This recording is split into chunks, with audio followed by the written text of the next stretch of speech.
Bismillahirrahmanirrahim. Assalamualaikum warahmatullahi wabarakatuh. Untuk kesekian kalinya bertemu lagi dengan saya ya, karena memang sampai 8 pertemuan dengan saya. Setelah ini nanti bisa masuk dengan Bu Nafi sesuai dengan jadwal RPP. Untuk pertemuan kali ini saya akan menjelaskan mengenai apa itu pengkajian keperawatan dan bagaimana cara mengkaji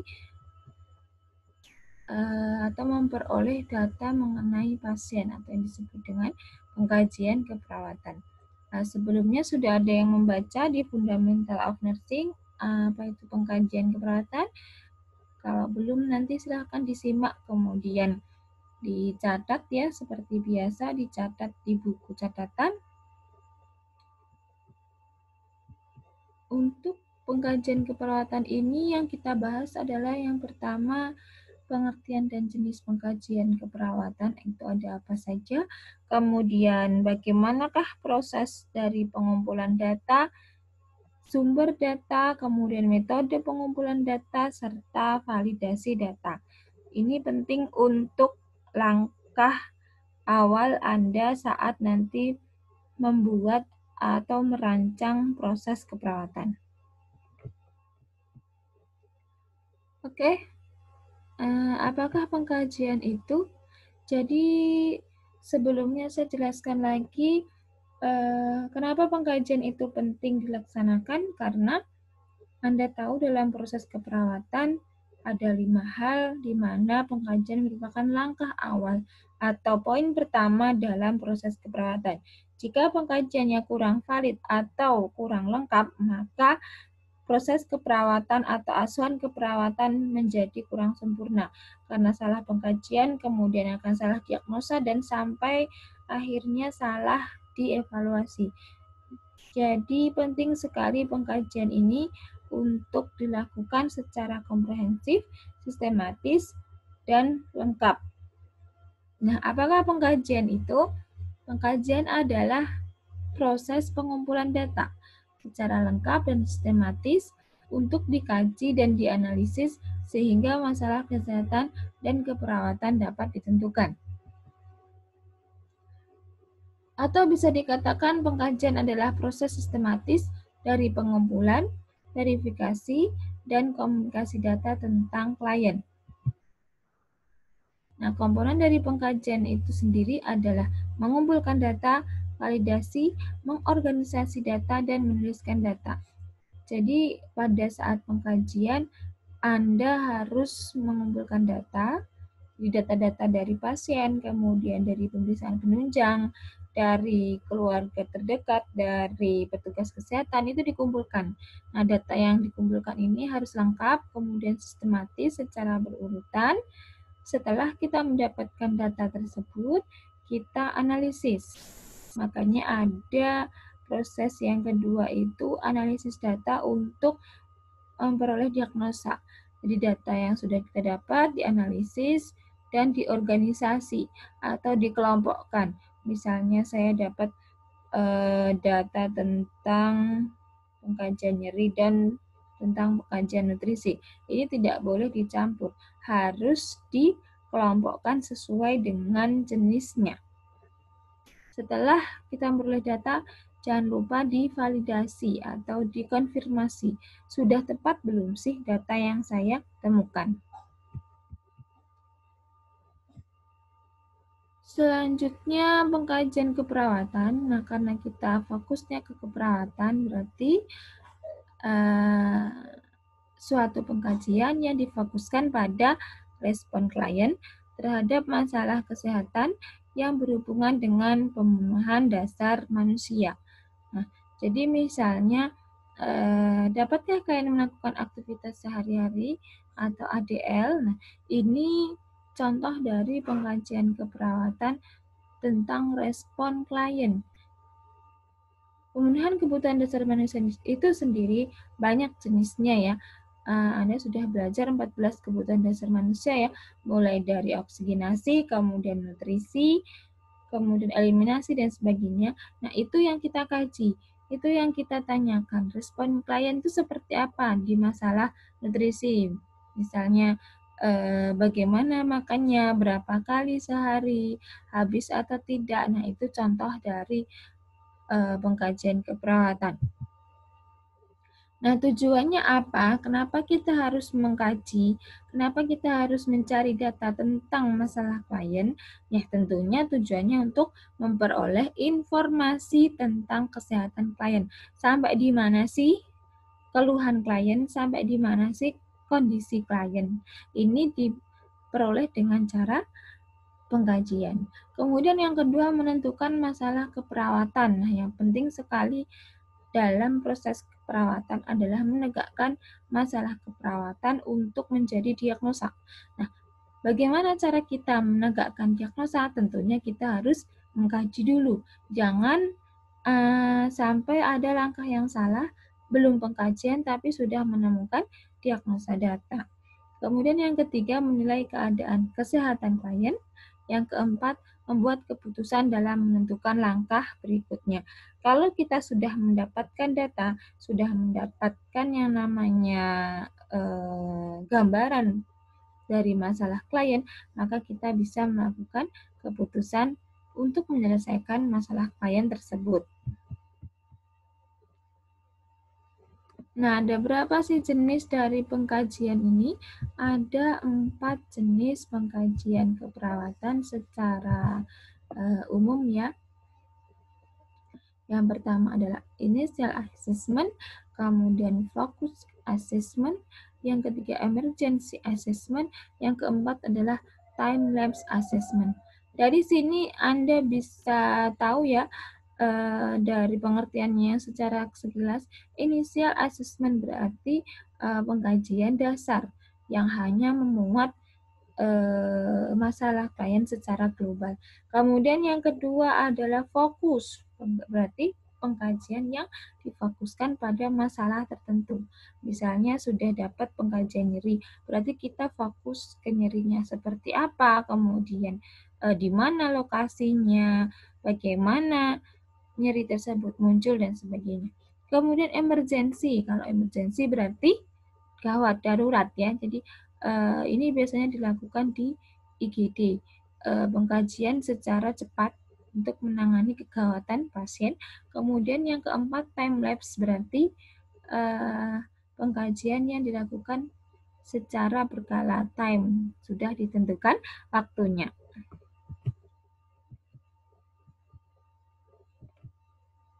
Nah, initial assessment ini biasa disebut juga penilaian awal, di mana ini dilakukan saat pasien masuk. Nah, biasanya kan kalau pasien masuk, itu langsung dikaji secara komprehensif, tapi tidak mendalam. Jadi, yang penting tahu dulu gambaran kasar atau gambaran utuhnya pasien. Ini tujuannya untuk membuat database lengkap atau identifikasi masalah serta perencanaan keperawatan. Nah, pada tahap ini atau pada jenis ini, perawat mengumpulkan data mengenai semua aspek kesehatan klien, menetapkan prioritas untuk penilaian terfokus yang sedang berlangsung.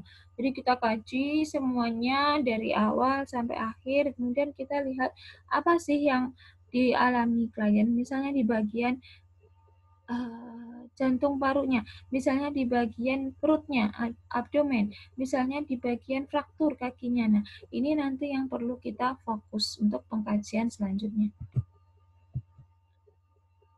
Nah, ini makanya selanjutnya adalah ada namanya fokus assessment atau pengkajian secara fokus. Nah, setelah kita tahu masalah utama yang dialami klien, kita bisa melakukan pengkajian secara terfokus.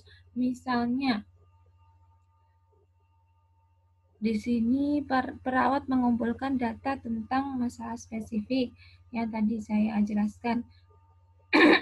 Misalnya sudah tahu yang sakit adalah nyeri pada abdomen, kita tanyakan lebih jelas lagi.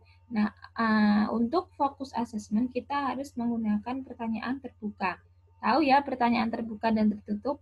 Nah, kalau pertanyaan terbuka kan berarti membutuhkan jawaban yang lebih panjang ya. Kalau tertutup berarti hanya ya dan tidak. Misalnya, apakah kaki Anda sakit? Ya, begitu kan jawabannya. tidak gitu. Itu berarti tertutup. Kalau pertanyaan terbuka seperti misalnya seperti ini. Apa gejala yang Anda rasakan? Nah, tentunya nanti pasien bisa mengungkapkan secara jelas karena kita menanyakan apa gejala. Kemudian, kapan gejala yang Anda rasakan muncul? Apa yang membuat gejala Anda berkurang dan bertambah? Atau istilahnya adalah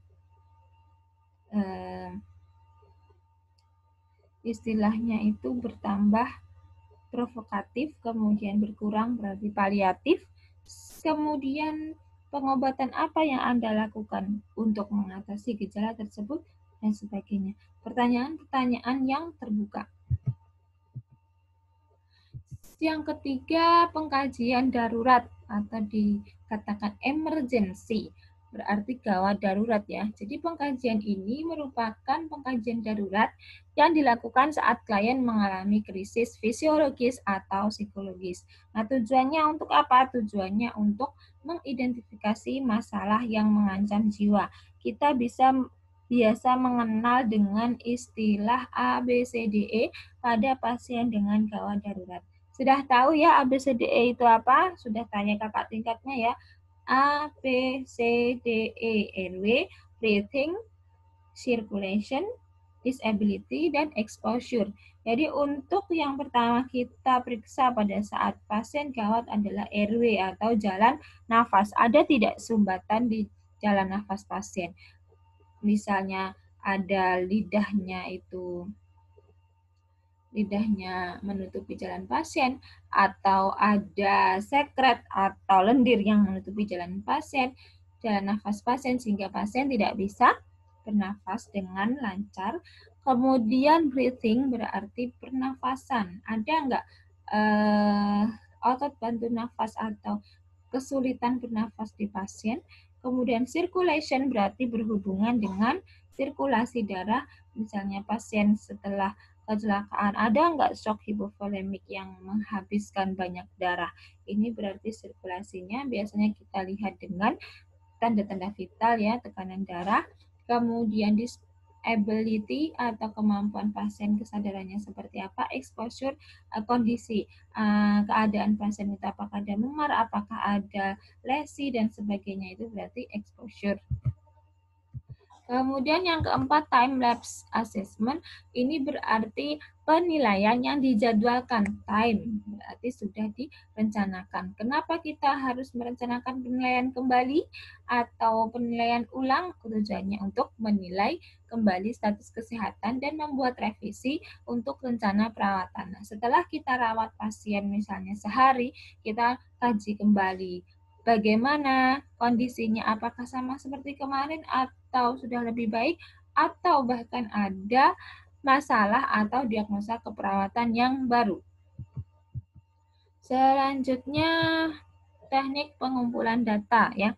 Jadi, dalam pengkajian ini data yang dikumpulkan harus bersifat deskriptif, kemudian singkat dan lengkap. Nah, pengkajian ini adalah data yang akurat, bukan kesimpulan atau interpretasi dari perawat itu sendiri. Jadi seperti menyimpulkan kalau pasien itu diam berarti dia sedang stres, padahal aslinya dia sakit gigi misalnya. Jadi tidak boleh kita itu menyimpulkan data yang ada. Kemudian data dapat diperoleh dengan cara wawancara, kemudian observasi, pemeriksaan fisik, dan pemeriksaan diagnostik atau biasa kita kenal dengan pemeriksaan penunjang. Kemudian terdapat dua tipe data, yaitu subjektif dan objektif. Apa itu data subjektif? Berasal dari kata subjek, berarti data subjektif adalah data yang dikeluhkan langsung oleh pasien atau keluhan langsung oleh klien yang hanya dapat diuraikan oleh klien. Jadi yang namanya subjektif itu berarti perasaan atau apa yang dirasakan klien sendiri, bukan dari pemeriksaan, bukan dari orang lain, tapi benar-benar yang dikeluhkan pasien. Nah, data subjektif merupakan persepsi klien tentang masalah kesehatan yang dialami. Misalnya, pasiennya merasa nyeri, nah nyeri itu kan kita tidak bisa ya terus kita menetapkan dia nyeri skala 9, dia nyeri skala 8 tuh nggak bisa karena ini termasuk data subjektif di mana hasil pengkajiannya harus langsung dari pasien. Saya mengeluh nyeri dengan skala ini. Nah, itu harus diucapkan pasien karena dia termasuk data subjektif. Nah, kemudian ada perasaan lemah. Saya rasanya lemah sekali, suster gitu. Nah, nanti data objektifnya kita bisa lihat kondisi pasien, kita bisa lihat keadaan umumnya, kita bisa lihat kekuatan ototnya untuk menegakkan atau menunjang data subjektif dari klien tersebut. Kemudian ketakutan, cemas, dan frustasi. Kecemasan juga kita ada pengukuran sendiri untuk menilai apakah pasien itu tidak cemas, cemas ringan, sedang, atau panik ya. Nah, untuk data subjektif ini biasanya disebut dengan simptom atau gejala. Yang namanya gejala berarti memang tidak bisa dilihat, tapi bisa dirasakan oleh pasien. Nah, untuk data subjektif ini harus saya tegaskan kembali, data harus faktual berdasarkan fakta, kemudian bukan interpretasi, bukan opini ataupun generalisasi. Selanjutnya, yang kedua adalah data objektif. Berkebalikan dari data subjektif, data objektif berarti data yang diperoleh melalui observasi atau pemeriksaan. Nah, biasanya kan kita selain wawancara, kita juga melakukan observasi, yaitu pengamatan dan pemeriksaan fisik, mulai dari kepala sampai kaki. Kemudian pemeriksaan tanda-tanda vital. Nah, data objektif bisa diperoleh melalui pengukuran, pemeriksaan, dan pengamatan. Nah, ini bisa dilihat, kemudian dirasa, dan didengar. Jadi maksud dirasa adalah bukan yang dikeluhkan atau dirasakan pasien tadi ya, tapi perawat yang merasakan. Misalnya pasien demam, kita bisa meraba kan, meraba dahinya dengan genggam tangan. Oh, rasanya memang hangat, rasanya memang panas, berarti itu demam. Dapat dilihat, nah, pasiennya menggigil. Kemudian dapat didengar suaranya pasien tersebut, keluhannya. Nah, untuk data objektif ini biasa disebut sign atau tanda karena bisa kita lihat. Misalnya pasien yang sesak napas, kita kan bisa lihat ya, cuping hidung, kemudian otot bantu nafas, oh berarti pasiennya sesak nafas, ini berarti bisa dilihat. Kemudian nadi, oh nadinya cepat sekali, jadi mana caranya dilihat? Dengan meraba arteri radialisnya, misalnya, oh nadinya memang cepat sekali, biasanya harusnya 80-100, ini sampai 110 misalnya. Kemudian tekanan darah, kita bisa ukur dengan manset, kemudian edem atau bengkak, serta berat badan, dan banyak data-data lain yang disebut dengan tanda atau sign. Sudah diajarin untuk tanda-tanda vital? Kalau belum, nanti selanjutnya oleh Bu Novi, insya Allah akan diajari tentang pemeriksaan tanda-tanda vital. Sebenarnya akan lebih jelas lagi jika kita bisa bertemu langsung ya, berhubung ini masih PJJ, berarti nanti konsepnya dulu, nah Anda bisa mencari contohnya atau mencari tahapan bagaimana sih praktek untuk pemeriksaan tanda-tanda vital, itu bisa Anda cari di YouTube ya. Oke, selanjutnya karakteristik data. Nah, yang namanya data harus memenuhi karakteristik atau ciri-ciri ini. Yang pertama adalah purposeful. Purposeful berarti data yang dikumpulkan merujuk pada masalah klien. Misalnya klien itu masalahnya fraktur, ya kumpulkanlah data yang merujuk pada masalah fraktur. Jangan istilahnya datanya bias ya, datanya kemana-mana, tapi fokus untuk merujuk pada masalah klien tersebut. Kemudian komplit, nah data yang dikumpulkan harus lengkap. Kalau datanya tidak lengkap, kemudian tidak detail, nanti saat menganalisis data tidak akan bisa kuat untuk menegakkan diagnosa keperawatan. Jadi kalau misalnya dapat data ini, ditelusuri lagi, diperdalam lagi, jangan hanya datanya itu superficial ya, atau hanya data-data yang ya dan tidak, cuman hanya sebatas kulitnya gitu ya, tapi benar-benar mendalam. Kemudian akurat, nah perawat harus memikirkan data secara akurat dan nyata untuk membuktikan benar nggak sih yang dilihat, yang diamati, yang diukur, itu sesuai tidak dengan kondisi pasien. Selanjutnya, data itu harus faktual. Tadi sudah dijelaskan di depan ya. Faktual berarti berdasarkan fakta atau nyata, merupakan atau benar-benar kondisi pasien, bukan interpretasi perawat. Kemudian relevan, data harus sesuai dan fokus terhadap masalah klien. Jadi tadi ya, jangan sampai data tersebut itu jauh atau menyimpang dari data-data klien, keluhan klien. Selanjutnya, sumber data. Nah, kalau kita berbicara mengenai sumber data itu ada 3 ya harusnya ya. Yang pertama adalah primer, kemudian yang kedua sekunder ya.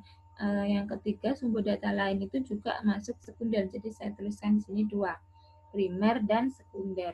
Nah, untuk primer itu yang data seperti apa? Data primer berarti data langsung dari klien, benar-benar ucapan kliennya ya, dari sumbernya adalah kliennya. Kemudian yang kedua, sekunder berarti data dari orang kedua, misalnya orang-orang yang penting, orang-orang yang dekat dengan pasien. Kemudian tenaga kesehatan. Kemudian ada medical record atau istilahnya RM ya, rekam medis. Kemudian ada sumber data lain misalnya catatan dan laporan, misalnya dari catatan medis, kemudian konsultasi, atau hasil pemeriksaan fisik, dan ada pula yang namanya sumber data itu dari kepustakaan atau literatur. Nah, jadi saat sakit tipes misalnya, nah dari mana kita bisa dapat data? Kita cocokkan dengan literatur, cuman jangan terbalik ya. Nanti pengkajiannya disesuaikan dengan literatur. Tidak, tapi sebaliknya. Carilah data yang sesuai, carilah data yang sama. Oh, ternyata benar loh, seperti teori kalau sakit tipes itu ada nyeri di bagian ulu hati, misalnya begitu ya. Jangan kemudian pasiennya yang disesuaikan dengan literatur. Selanjutnya metode pengumpulan data. Tadi sudah dijelaskan di depan. Untuk mengumpulkan data, kita bisa memperoleh dengan 4 metode atau dengan 4 cara. Yang pertama adalah wawancara atau interview. Kemudian yang kedua observasi, tadi sudah dijelaskan. Observasi berarti pengamatan. Kemudian yang ketiga pemeriksaan fisik. Yang keempat studi literatur atau dokumentasi. Karena studi literatur ini sifatnya adalah langsung mengkaji atau mencocokkan dengan buku, jadi yang kita bahas di sini adalah 3 hal yang atas ya, bagaimana cara mengumpulkan data dengan wawancara, observasi, dan pemeriksaan fisik. Oke, wawancara. Yang pertama adalah wawancara atau biasa disebut anamnesa. Jadi anamnesa ini adalah tanya jawab yang berhubungan dengan masalah yang dihadapi klien. Nah, kita bisa bertanya dulu, nanti secara lengkapnya di pengkajian ya. Kita tanya identitas, kemudian keluhan utama, riwayat penyakit sekarang, riwayat penyakit dahulu, kemudian riwayat penyakit keluarga, dan sebagainya. Semuanya yang berhubungan dengan klien. Nah, ini pertanyaan-pertanyaan ini kan dengan komunikasi ya, dengan tanya jawab. Nah, ini namanya istilahnya dalam keperawatan adalah komunikasi terapeutik. Kenapa disebut komunikasi terapeutik? Karena setiap yang kita tanyakan itu tujuannya untuk mencari masalah klien. Beda dengan komunikasi sosial ya. Kalau komunikasi sosial kan berarti kita tanya jawab yang sifatnya umum, bukan ke masalah klien. Nah, kemudian untuk teknik wawancara ini mencakup teknik verbal, kemudian non-verbal, dan pendengar aktif. Kenapa kita masukkan teknik verbal di sini? Ya, namanya juga tanya jawab ya. Kalau diem aja ya nanti nggak jadi tanya jawab. Kita perlu keterampilan verbal karena tidak setiap manusia. Tidak setiap orang itu bisa atau kemampuan teknik verbalnya bagus. Misalnya benar dia itu pinter, tapi ternyata kalau berbicara dengan orang lain mungkin dia seperti agak malu, kemudian dia kurang menguasai keterampilan gitu ya. Kemudian yang perlu kita perhatikan di teknik verbal tadi, ingat ya untuk pengkajian kita menggunakan pertanyaan terbuka. Kalau misalnya perlu ya gunakanlah kalimat tertutup. Kalimat tertutup hanya untuk validasi saja ya, bukan untuk mengkaji pasien secara detail. Kemudian teknik nonverbal itu meliputi bagaimana cara kita untuk pendengar aktif juga ya. Ya, untuk nonverbal itu cara kita mendengarkan. Nah, Anda sudah belajar kan ya cara mempertahankan kontak mata untuk menghormati orang yang kita ajak bicara. Nah, untuk keterampilan teknik verbal ini meliputi hal tersebut. Ketika kita mendengarkan pasien, ya kita harus mendengarkan secara aktif. Artinya apa? Kalau kita dibutuhkan, baru kita bicara. Jangan suka memotong pembicaraan pasien. Kalau nanti dibutuhkan, ya kita diam. Kalau dibutuhkan, kita berbicara. Kemudian jangan lupa kontak mata. Ya itu tadi ya, cara memberi penghormatan kepada orang itu adalah kontak mata. Jadi kalau ngomong, kalau tanya jawab, jangan matanya kemana-mana, tapi fokus ke pasien, karena kita sedang mendengarkan pasien. Kemudian jadi pendengar aktif. Nah, pendengar aktif itu apa? Bukan hanya dengerin terus diem aja sampai dari awal sampai akhir ya.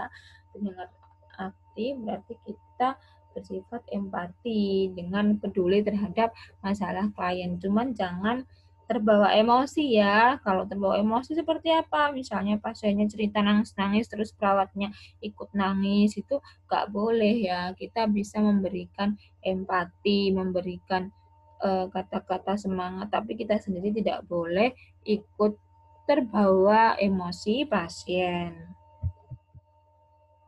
Nah, dalam wawancara sendiri Anda sudah tahu ya bagaimana tahapannya. Dalam wawancara tersebut ada 4 tahapan yang dilalui oleh perawat. Yang pertama adalah persiapan. Nah, sebelum kita ngobrol, sebelum kita tanya jawab dengan pasien, kita harus melakukan persiapan.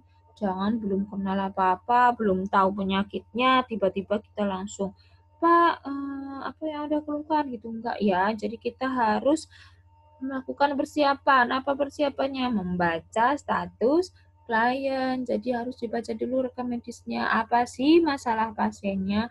Oh, diabetes mellitus. Berarti saya harus tanya apa aja ya. Nah, ini yang perlu disiapkan. Kemudian jangan berprasangka buruk terhadap pasien. Kalau Anda sudah memberikan label atau stigma negatif, maka nanti isinya otak Anda itu ya isinya negatif-negatif semua tentang pasien. Jadi kita harus membina hubungan saling percaya dengan tidak mempunyai prasangka buruk terhadap pasien. Kemudian tidak boleh memaksa. Nah, ini ya yang penting diperhatikan. Gara-gara kita harus mencapai deadline, kita harus mencapai target, terus maksa-maksa pasien, nggak mau dipaksa-paksa. Ini nggak boleh ya. kita memang harus membina hubungan saling percaya dulu, baru nanti pasien pasti welcome, pasti terbuka untuk pertanyaan kita. Tapi kalau kita maksa, ya itu tadi nggak bagus. Untuk selanjutnya, tahapan kedua adalah orientasi atau perkenalan. Kalau kita sudah membaca status, kita sudah tahu pasien, persiapan kita sudah matang, kita masuk ke ruang atau ke ruang perawatan kamar pasien untuk melakukan tahap orientasi atau perkenalan.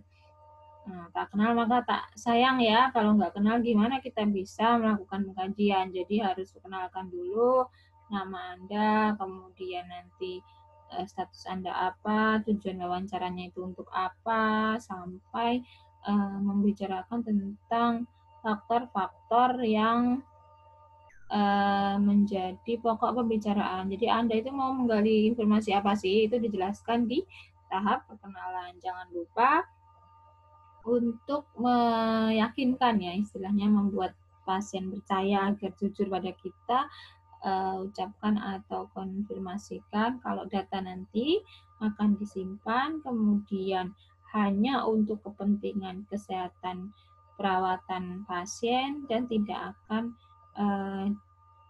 disebarkan atau tidak semua orang akan mengetahui data yang sudah Anda dapat. Ini perlu diyakinkan di awal. Kalau sudah kita masuk ke tahap 3, yaitu tahap kerja. Nah, di tahap kerja ini, fokus wawancaranya adalah kepada klien, kemudian dengarkan dengan sungguh-sungguh, jadi pendengar aktif, kemudian lakukan komunikasi terapeutik, kalau perlu pasiennya itu, kalau perlu sentuhannya kita berikan sentuhan terapeutik, kemudian kita berikan dorongan spiritual agar pasien tersebut merasa diperhatikan. Nah, istilahnya kayak kita itu tanya masalah ke teman dekat lah ya, dengan teman kita misalnya ada masalah, kita bertanya itu secara ikhlas, kemudian penuh perhatian, tidak hanya sekedar menjalankan tugas atau sekedar basa-basi. Kemudian terminasi. Tahap terminasi berarti perpisahan atau penutup. Nah, jadi untuk tahap terminasi kita akhiri tanya jawabnya. Kemudian nanti kalau misalnya ada kontrak lain atau perjanjian pertemuan selanjutnya, nah ini dikontrak di sini, Bu.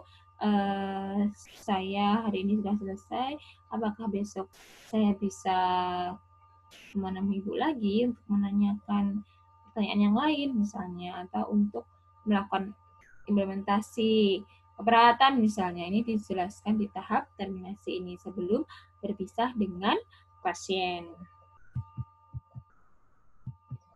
Nah, ini harus diperhatikan hal-hal yang penting dalam komunikasi atau wawancara.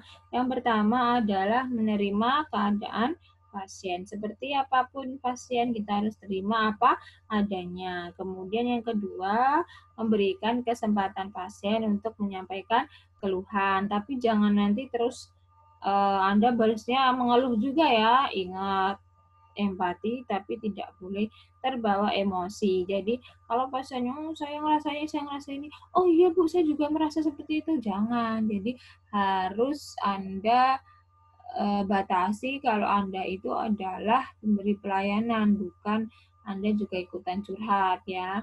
Kemudian yang ketiga, menjamin rasa aman dan nyaman untuk pasien bisa dapat diperoleh dengan mencari tempat yang nyaman ya. Kemudian sikap tenang, sopan, dan penuh perhatian, jangan hanya basa-basi. Bisa dilihat loh ya orang itu tulus atau basa-basi ya. Kemudian menggunakan bahasa yang dimengerti. Nah, ini yang susah adalah saat di rumah sakit daerah misalnya ketemu pasien yang tidak bisa bahasa Indonesia, Anda harus bisa menggunakan bahasa yang dipakai di daerah tersebut untuk istilahnya menjembatani agar bahasa yang Anda ucapkan itu dimengerti oleh pasien. Kemudian tidak bersifat menggurui. Nah, ingat Anda memberikan Penkes tapi bukan bersifat menggurui. Siapapun meskipun itu pasien tidak akan suka kalau digurui oleh orang lain, apalagi anak yang lebih muda. Kemudian mengurangi hambatan, nah misalnya kok Anda itu wawancaranya di tempat ramai, ya carilah tempat yang tenang, nyaman, jangan bising, karena itu adalah hambatan dalam komunikasi. Kemudian posisi duduk yang sesuai, sudah diajarkan ya, kalau duduk itu di depan berapa meter, kontak mata, tidak boleh menyilangkan kaki, menyilangkan tangan, harus bersifat terbuka dan menunjukkan kita itu siap untuk mendengarkan. Kemudian menghindari interupsi, jangan memberikan interupsi pada saat pasiennya itu menyampaikan. Kemudian menjadi pendengar aktif dan memberikan kesempatan pasien untuk istirahat. Pertanyaannya banyak banget. Gak disediain minum, gak disediain ini ya, jangan seperti itu. Kalau misalnya banyak yang ditanyakan, bisa kita datang lagi besok. Jangan semuanya ditanyakan langsung. Nanti pasiennya capek ya, terus akhirnya jadi ilfil ya, nggak mau lagi nanti kita temui.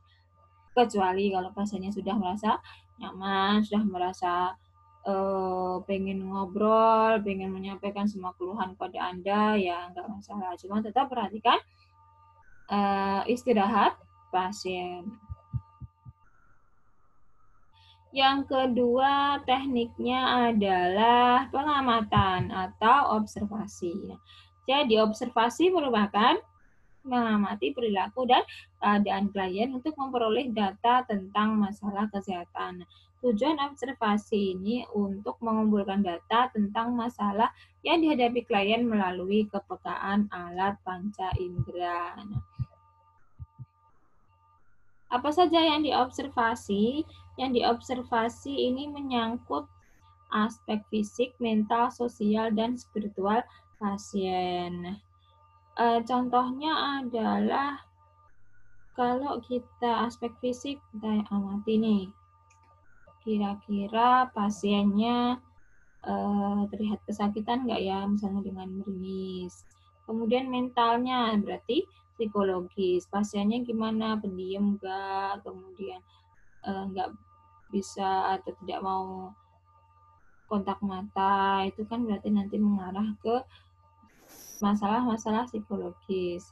Kemudian kalau sudah dapat hasilnya dicatat ya, hasil observasi tersebut dicatat, misalnya ada kelainan fisik, kemudian ada perdarahan, ada bagian yang terbakar misalnya, kemudian ada bau alkohol, kemudian tekanan darahnya seperti ini. Nah, semuanya ada batuk darah, batuk kental, sakit kental misalnya, ekspresi nyeri. Nah, ini semuanya dicatat hasil observasi. Yang selanjutnya adalah pemeriksaan fisik. Nah, tadi sudah dijelaskan di atas, pemeriksaan fisik ini gunanya untuk mendapatkan data objektif, data yang disebut dengan tanda, bisa dilihat, bisa diraba. Nah, untuk pemeriksaan fisik ini bisa dilakukan juga dengan fokusnya dengan wawancara. Nah, jadi sebelum kita periksa, kita juga bisa menanyakan, misalnya bagaimana dengan fraktur, bukan fraktur ya bahasanya, patah ya misalnya. Bagaimana Pak, karena tulangnya patah, apakah masih bisa melakukan aktivitas sehari-hari? Nah, ini misalnya ya, fokus pengkajian pada kemampuan fungsional, misalnya gangguan muskuloskeletal, apakah mempengaruhi ADL? Nah, jadi dengan adanya fraktur, dengan adanya patah tulang, apakah mempengaruhi activity daily living atau aktivitas sehari-hari pasien atau tidak? Ini ditanyakan. Karena kan biasanya kalau kecelakaan pasti aktivitasnya jadi terganggu. Atau misalnya demam, tifoid, kesakitan, pasiennya juga tidak bisa melakukan aktivitas sehari-hari sendiri, harus dibantu misalnya. Nah, untuk teknik pemeriksaan fisik, kita akan belajar mengenai 4 hal ya. Untuk teknik pemeriksaan fisik terdiri dari inspeksi atau melihat, kemudian yang kedua palpasi, atau meraba, yang ketiga adalah mengetuk atau perkusi, yang keempat adalah auskultasi atau biasa kita sebut dengan mendengarkan. Nah, mendengarkan dengan apa? Dengan stetoskop.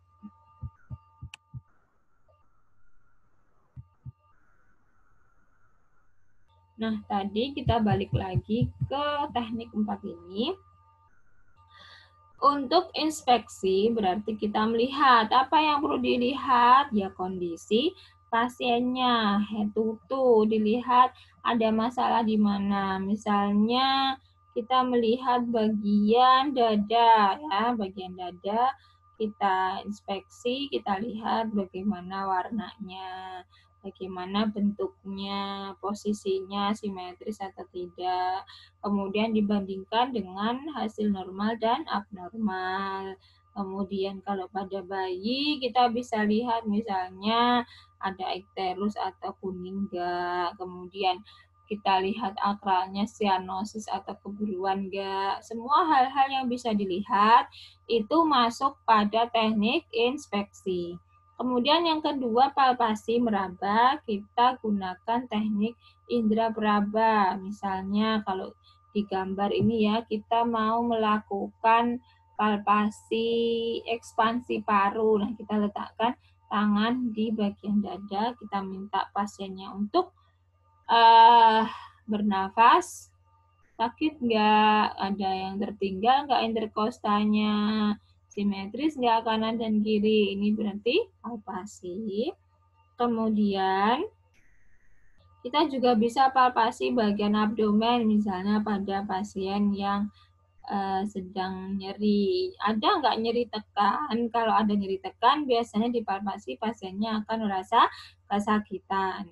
Kemudian yang ketiga, perkusi atau mengetuk. Biasanya mengetuk atau perkusi ini adalah pemeriksaan dengan jalan mengetuk bagian permukaan tubuh. Misalnya tadi mau melihat batas jantung, batas paru, kita bisa melakukan perkusi, diketuk-ketuk. Nah, cara ngetuknya adalah di interkosta. Interkosta itu kan ada IC1, IC2 gitu ya. Di interkosta diketuk, tapi dengan dialasi tangan kita ya, jari kita diletakkan di interkosta, kemudian jari kita yang diketuk, bukan interkosta pasien ya, jari kita yang menempel di pasien diketuk. Nah, kita untuk melihat, kita untuk mendengar batas jantung di mana. Nah, kalau biasanya untuk suara-suara kita harus tahu, oh ini suaranya kok bung-bung-bung, berarti sonor. Oh ini redup, ini peka, ini untuk mengetahui batas organ. Kemudian yang ketiga adalah auskultasi. Auskultasi itu adalah mendengarkan dengan stetoskop. Kita juga dengarkan di interkosta sambil minta pasiennya untuk bernafas. Atau kita mau memeriksa nadi, itu bisa juga dilakukan di bagian apeks jantung ya. Nah, ini untuk suara hasil perkusi. Jadi kalau nanti Anda menemukan suara seperti jaringan yang normal, itu berarti namanya sonor. Kemudian kalau redup, ini biasanya jaringan yang lebih padat, tapi masih ada rongga-rongga. Misalnya adalah suara paru-paru. Kemudian pada pneumonia. Kemudian suara peka. Suara peka ini biasanya jaringan yang lebih padat lagi. Misalnya jantung, kemudian hepat. Hipersonor atau timpani biasanya ini suara perkusi pada daerah yang berongga kosong. Misalnya daerah kaverna paru pada pasien asma kronik. Bisa juga hipertimpani itu pada abdomen, biasanya kalau pasiennya itu mengalami kembung ya, perutnya membesar, bukan asites tapi. Nah, untuk suara auskultasi ini ada beberapa macam yang tidak normal atau mengalami kelainan. Misalnya adalah rales. Ini suara yang dihasilkan dari eksudat lengket. Nanti kalau pasiennya itu banyak sekretnya di dalam paru-paru, ini biasanya akan mengeluarkan suara auskultasi namanya rales, misalnya pada klien pneumonia atau TBC. Kemudian yang sering didengar juga adalah ronki. Nanti kalau Anda berkesempatan praktek, Anda bisa mencari suara-suara tersebut itu seperti apa sih? Karena kalau saya kan adanya suara audio, hanya audio saja ya, tidak langsung Anda periksa ke pasien. Untuk ronki itu adalah nada rendah yang sangat kasar, terdengar saat inspirasi maupun ekspirasi. Misalnya edem paru. Nah, parunya itu sudah banyak cairannya, ini biasanya ada ronki. Kemudian kalau sudah banyak sekretnya, juga bisa muncul ronki. Kemudian yang ketiga, wheezing. Nah, ini suara wheezing itu secara sederhananya adalah mengi ya. Kalian tahu kan pasien asma ya, suaranya ngit-ngit. Nah, itu berarti wheezing namanya. Kemudian pleura friction rub, ini bunyi yang terdengar kering seperti suara gosokan amplas pada kayu. Nah, ini misalnya pada klien dengan peradangan paru-paru. Sementara untuk suara yang normal itu biasa disebut bronkial atau vesikuler. Nah, ini suara normal yang biasa dialami oleh pasien-pasien yang sehat. Oke, itu tadi teknik pengumpulan data. Jika ada yang kurang jelas, bisa ditanyakan di forum diskusi. Selanjutnya, kita bahas mengenai masalah-masalah pengumpulan data. Jadi, kenapa data itu tidak valid atau kurang lengkap? Ini karena ada masalah-masalah yang biasa dihadapi pada saat mengumpulkan data. Misalnya, perawat tidak bisa melakukan anamnesis dengan tepat. Misalnya tadi, dia tidak punya teknik verbal yang bagus, kemudian tidak bisa menggali pertanyaan lebih dalam. Nah, ini nanti akan ada hasil yang kurang tepat, kurang detail, sehingga kita tidak sukses berarti dalam mengumpulkan masalah atau mengumpulkan data. Kemudian hasil observasi yang tidak akurat. Nah, ternyata kita salah mengamati kondisi pasien. Ini juga akan mempengaruhi data. Kemudian pemeriksaan fisik yang kurang tepat karena pasiennya kurang ahli. Nah, tidak semua atau kita itu langsung ahli loh untuk perkusi misalnya. Oh, ini sonar, ini hipersonar, ini peka, itu tidak langsung kita peroleh saat latihan. Kita perlu jam terbang ya. Perlu yang namanya banyak praktek baru kita bisa melakukan pemeriksaan fisik secara tepat. Itu baru satu hal loh, padahal pemeriksaan fisik itu head to toe. Kalau saya jelaskan di sini lama sekali nanti waktunya ya, karena harus dari kepala sampai kaki. Kemudian tidak mampu mengorganisasi data. Nah, ini berarti perawat atau praktikannya tidak bisa mengelompokkan data. Campur aduk semua data demam, data nutrisi, data eliminasi, dicampur semua. Nah, ini nanti kurang bisa menegakkan diagnosa yang tepat kalau tidak mampu mengorganisasi data. Oke, untuk pendekatan pengkajian fisik tadi, modelnya head to toe ya. Head to toe ini berarti dari kepala sampai kaki. Untuk kepala sampai kaki, kita periksa mulai dari kepalanya, kemudian mata ya, kepala itu berarti mata, hidung, telinga, terus leher, dada, abdomen, ekstremitas atas, bawah, semuanya perlu diperiksa dan itu banyak sekali. Kalau ada kesempatan nanti bisa kita pelajari lebih lanjut. Kemudian pemeriksaan keadaan umum serta tanda-tanda vital. Nah, untuk sistem head to toe, kita lihat keadaan umumnya seperti apa, kemudian TTV-nya seperti apa, baru nanti kita periksa dari kepala sampai kaki. Kemudian yang kedua ada pendekatan secara sistem, review of system. Jadi kita harus mengkaji semua sistem yang ada di manusia. Tentunya sebelumnya harus tanda vital dan badan umum. Nah, untuk sistem, Anda tahu sistem di pada manusia itu ada berapa? Nah, jadi yang harus kita periksa adalah mulai dari sistem kardio, kemudian sistem respirasi, sistem neuro, sistem eliminasi, sistem gastro, sistem muskulo, kemudian sistem reproduksi. Semuanya harus diperiksa ya. Dari mulai sistem pernafasan sampai sistem reproduksi dan integumen, semua diperiksa. Kemudian kalau kita menggunakan pendekatan dengan pola fungsional Gordon, berarti kita fokus pada kebutuhan dasar manusia, seperti persepsi kesehatan, kemudian nutrisinya, bagaimana tidur istirahatnya, kognitifnya, peran pola hubungannya, aktivitas latihan, kemudian seksualitas, coping, dan nilai-nilai. Ini kalau pendekatannya dengan pola fungsional Gordon. Kemudian ada juga DUNGUS. DUNGUS ini mencakup aktivitas istirahat, kemudian sirkulasi, integritas ego, eliminasi makanan dan cairan, kemudian higini, neurosensori, nyeri, pernafasan dan keamanan, seksualitas, interaksi sosial, dan penyuluhan atau pembelajaran.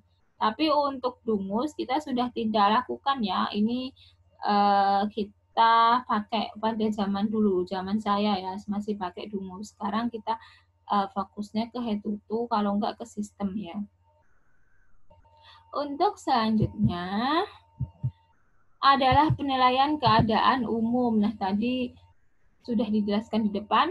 Kita sebelum menuju ke TTV, kemudian hetutu, kita harus periksa dulu keadaan umum. Apa sih keadaan umum? Keadaan umum adalah kondisi pasien secara umum karena sakit atau apa saja yang dirasakan oleh pasien. Apakah pasiennya terlihat lemah ya untuk penampilan umum atau terlihat sakit. Kita bisa lihat orang itu sakit ya dari ekspresi wajah, dari sikap perilakunya, misalnya memegangi daerah yang sakit, kemudian menarik diri ya, itu bisa karena dia mungkin sakit. Kemudian apakah dia stres, misalnya merintih, harus berkeringat, gemetar. Kemudian apakah dia mengalami ikterik, misalnya kok kuning matanya, kulitnya kuning, terus apakah sianosis atau pil atau pusat. Nah, ini adalah semua macam-macam keadaan umum. Nah, keadaan umum ini dilihat secara langsung oleh pemeriksa dan dilakukan penilaian, kemudian dilakukan saat kontak pertama, saat wawancara, atau selama melakukan pemeriksaan yang lain. Nah, apa saja tingkat kesadarannya pasien? Yang kedua adalah tingkat kesadaran. Kita lihat tingkat kesadaran itu adalah ukuran dari kesadaran dan respon seseorang terhadap rangsangan. Kita nilai kesadaran ini penting sekali untuk langkah selanjutnya, untuk menyelesaikan masalah pasien. Karena kalau pasiennya koma, kita harus segera melakukan penanganan untuk menyelamatkan pasien. Nah, tingkat atau status mental tingkat kesadaran ini berhubungan dengan peningkatan angka morbiditas dan mortalitas. Nah, jadi kalau pasiennya sampai mengalami penurunan kesadaran, ini bisa berpengaruh pada cacat bahkan kematian. Jadi harus atau penting sekali tingkat kesadaran ini kita nilai. Anda tahu penurunan kesadaran itu seperti apa ya, dari sampai pingsan kayak gitu ya. Itu namanya penurunan kesadaran. Penurunan kesadaran bisa disebabkan mungkin karena otak kekurangan oksigen sehingga pasiennya mengalami koma, mengalami pingsan. Kemudian kekurangan aliran darah seperti pasien shock. Kemudian penyakit diabetes mellitus karena koma ketoasidosis. Pada pasien hipo, kemudian dehidrasi, nah bisa saja kesadaran kita itu menurun karena dehidrasi. Makanya kan ada iklan itu ya, ada aqua tuh. Kadarnya sudah menurun. Kemudian pengaruh obat-obatan bisa karena infeksi atau epilepsi. Nah, untuk tingkat kesadaran ini ada yang menyebutkan 5 atau di sini saya jelaskan ada 6 ya. Anda bisa amati dan bisa hafalkan. Yang pertama adalah kompos mentis. Nah, kompos mentis ini sama seperti kesadaran kita ya. Jadi kompos mentis itu normal, kemudian sadar penuh, bisa menjawab semua pertanyaan tentang keadaan sekeliling. Nah, misalnya Anda melakukan pengkajian, pasiennya itu bisa menjawab semua pertanyaan, kemudian pasiennya sadar, jawabannya bagus, tidak ngelantur, berarti kesadarannya kompos mentis.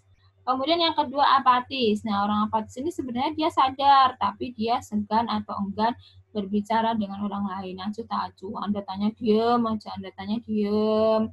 Namun, tapi dia sadar sebenarnya. Cuman dia nggak mau berkomunikasi dengan lingkungan. Itu berarti apatis. Kemudian yang ketiga delirium. Nah, pasien berada pada posisi atau pada keadaan delirium ini gelisah, kemudian disorientasi orang, jadi dia nggak akan kenal orang sekelilingnya, waktu nggak tahu tempatnya di mana, suka berteriak, memberontak, berhalusinasi, kadang dia ngomong sendiri, hayal, itu berarti delirium. Kemudian selanjutnya somnolen. Nah, somnolen ini tidur dalam istilahnya ya. Jadi pada saat pasien somnolen itu kesadarannya mulai menurun, psikomotornya lambat, mudah tertidur, namun kesadaran dapat pulih bila dirangsang. Nah, jadi misalnya ya pasien seperti ini tidur gitu. Tapi kalau Anda cubit, dia bangun, memberi jawaban, terus tidur lagi. Nah, ini berarti pasiennya pada kondisi somnolen. Kemudian yang kelima, supor atau sopor, ini keadaan seperti terlelap tetapi ada respon terhadap nyeri. Nah, pasiennya masih merasa nyeri, tapi dia sudah nggak bisa ditanya, tidur, kayak tidur lelap gitu. Terus koma, nah ini kalau detik udah meninggal ya, tapi kalau koma, dia masih ada respon, dia itu masih bisa mendengar tapi tidak bisa memberikan tanggapan atau tidak bisa apa-apa. Kalau kita rangsang sakit, itu sudah tidak ada respon. Jadi untuk pasien koma tidak bisa dibangunkan, tidak ada respon terhadap rangsang, baik itu refleks muntahnya, respon pupilnya, kalau Anda cubit juga, ya dia nggak bisa buat melawan gitu, sudah koma.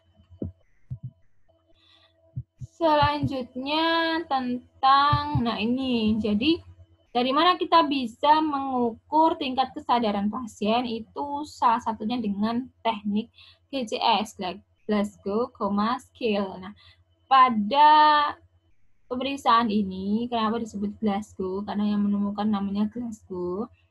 Pada GCS ini yang dinilai adalah 3 hal. Yang pertama, respon membuka mata atau A, kemudian respon verbal V, dan respon motorik atau M. Biasa kita tulis itu EVM atau EMV.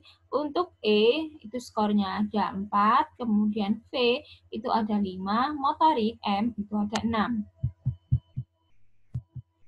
Nah, untuk respon mata, caranya bagaimana? Kita dekati pasien dan perhatikan respon membuka mata. Apakah perlu diperintah atau langsung spontan. Jadi, gimana kita menilai kesadaran dari matanya? Kita dekati pasien. Nah, kalau dia itu dipanggil saja atau kita dekati dia sudah membuka, berarti responnya 4. Terus coba kita dekati kalau dia diam aja, Pak, buka matanya, Pak. Nah, kalau dia buka berarti 3. Kemudian kalau udah teriakin nggak mau buka, tapi kita cubit dia buka mata, berarti rangsangnya, berarti nilainya 2. Kemudian kalau sudah dirangsang nyeri, dicubit tapi tidak merespon, berarti 1. Nah, rangsangnya di mana? Rangsangnya itu bisa dicubit di alis, kemudian bisa juga di sternum, tapi di sternum itu terlalu sakit ya, jadi mending dialis aja nyubitnya. Kemudian respon verbal ini 5. Nah, verbal berarti ucapan ya. Yang ini kita perlu menanyakan sesuatu ke pasien. 5 itu jika orientasi baik. Misalnya, Anda tanya, Bapak ada di mana? Saya ada di rumah sakit, tadi mengalami kecelakaan misalnya. Itu berarti verbalnya 5. Kemudian 4, tidak sesuai dengan pertanyaan, tapi struktur kalimatnya masih bagus. Misalnya Anda tanya, Bapak sekarang di mana? Saya tadi naik sepeda sama istri saya. Nah, itu berarti sudah 4, tidak sesuai pertanyaan tapi masih bisa membentuk kalimat. Kemudian yang ketiga, struktur kalimat kacau. Nah, ini biasanya sudah mulai masuk pada burunan tingkat kesadaran ya. Bapak ada di mana? Dia hanya menjawab, aduh, sakit. Nah, itu berarti sudah 3. Kemudian yang kedua, hanya bersuara mengerang. Itu 2. Kemudian 1 berarti tidak ada respon. Yang selanjutnya, motorik itu ada 6. Nah, ini caranya bagaimana menilai motorik? Kita perintahkan pasien untuk menggerakkan tangan dan beri stimulasi nyeri. Misalnya, Bapak angkat kaki kanannya. Dia bisa angkat, berarti nilainya 6. Kemudian 5, melokalisir dengan stimulasi. Jadi Anda cubit, dia menggerakkan. Tapi bedanya adalah kalau melokalisir, misalnya Anda cubit kaki, tangannya bisa seperti gerakan menghindar, seperti gerakan menjauhkan. Jadi Anda cubit kakinya, tangannya bergerak untuk menjauhkan tangan Anda biar nggak nyubit, itu berarti 5. Kalau 4, menghindar, misalnya Anda cubit kakinya menghindar, ini berarti 4. Kemudian fleksi berarti ditekuk, ekstensi dilebarkan, 1 tidak ada respon. Gimana? Jelas tidak untuk GCS? Biasanya juga saya itu langsung praktek di depan ya, jadi saya itu tahu fleksi seperti apa, ekstensi seperti apa. Tapi nanti bisa dilihat di video. Anda bisa cari di YouTube. Terus langkah selanjutnya adalah validasi. Ketika semua data sudah terkumpul lengkap, nah, langkah terakhir adalah validasi data. Jadi mengecek kembali data yang ada untuk diklarifikasi. Sudah tepat belum sih data yang saya temukan?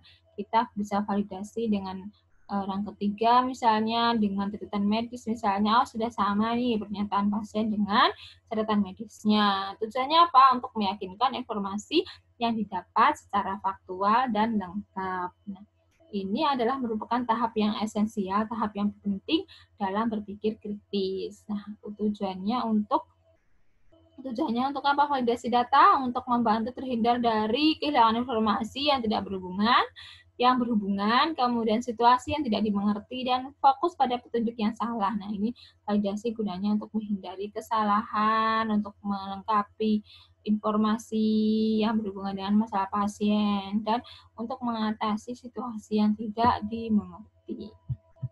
Baik, sampai di sini penjelasan dari saya. Ada salah saya mohon maaf. Kalau ada pertanyaan bisa diajukan langsung ke saya atau di forum diskusi. Ada salah saya mohon maaf. Saya akhiri. Assalamualaikum warahmatullahi wabarakatuh.